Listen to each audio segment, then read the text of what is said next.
আসসালামু আলাইকুম ভাই। এই রিসেন্টলি আমি ৩-৪ দিন ধরে দেখতেছি তারা মিলাদুন্নবী এবং কাওয়ালি প্রোগ্রাম নিয়ে যেভাবে লাগছে, বিশ্বাস করবেন আমার মনে হয় কি জানেন, ওই যে কিছু মাইন্ড করবেন না, এটা আবার যদি গায়ে লেগে যাইলে তো ক্ষমা দৃষ্টিতে দেখবেন, ঠিক আছে? ওই যে ভাদ্র মাসে কুকুর যেরকম ঘেউ ঘেউ করে, ঠিক সেম ভাদ্র মাস তো ১২ মাসে একবার, মানে ১ মাসে হয়, ঠিক আছে না?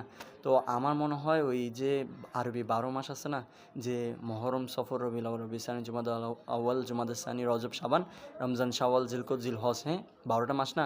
ওই ১২টা মাস থেকে যখন এই ১১টা মাস চলে যায়, আরেকটা মাস যখন আসে যে রবিউল আউয়াল মাস, তখনও তাদের ঘেউ ঘেউ করা শুরু হয়ে যায়, বুঝছেন? তো ঈদে মিলাদুন্নবী হচ্ছে খুশ নসিবের বিষয়, ঠিক আছে? তোমার তকদিরে ঈদে মিলাদুন্নবী পালন করাটা নাই, সেজন্য তুমি ঈদে মিলাদুন্নবী পালন করো না। আর যারা ঈদে মিলাদুন্নবী খুশ নসিবওয়ালা তকদিরে আছে, যারা বিরানি সরি মানে যারা